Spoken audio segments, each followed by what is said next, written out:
former colleague of Dr. Manmohan Singh, in fact, a very young colleague at that time in his cabinet. Sachin Pilot now joins us, senior leader from Rajasthan.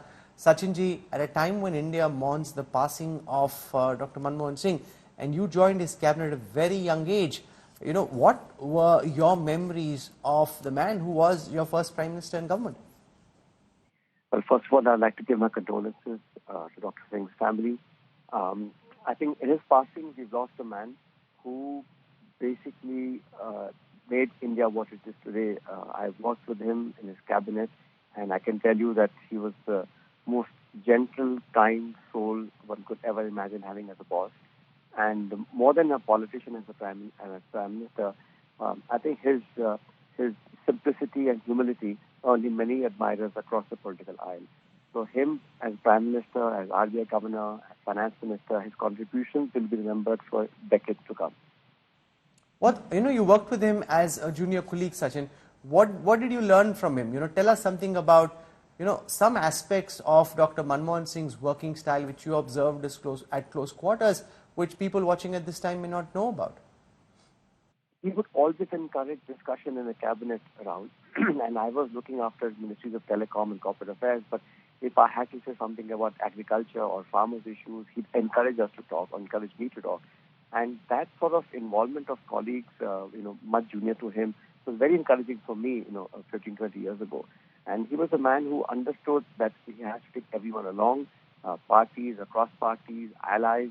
And working with him was such a pleasant experience because he was always in the knowledge of everything and yet would give you the space to debate, deliberate, discuss, and sometimes disagree with him.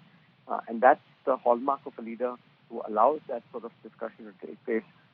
He never made you feel like he's a prime minister and his word is last. It was his last word, but the fact that he gave you space and he made you, perhaps, go an extra mile, that was the kind of man that he was.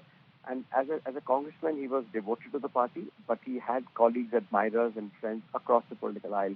And I remember how he said after he quit his job as prime minister that history will judge him more kindly than the present. And we see now already the overpouring of emotion from across India and the world for a man who gave so much of his life to the country. What would you think of as being his most significant achievement? From economic liberalisation to Manrega, the Right to Information Act, there were so many. What would rank to you, Sachin, from within and at close quarters, as being his greatest achievement? I think personally the thing that he put all his political capital at stake was not the reforms of the economy or perhaps even, Manrega and things like that. I think he really went out on a limb and forged the Indo-US nuclear deal. That civil nuclear deal really changed the dynamics of how India is as a nuclear power. And he really put everything that he had on that deal because he saw that the forging of two large countries like India and US was important. That was something that people, I think, will be remembering him for most. But I think in terms of really having ideas before everybody could cozy up to those ideas of liberalizing the economy, opening up, what we see today, India, really is a fruit of what happened in 1991 when the Prime Minister was Manmohan Rao and he was the Finance Minister. I think that sort of risk-taking appetite for a non-politician to have and then, go out and make India what it is today, something that a whole generation of Indians will remember him for that.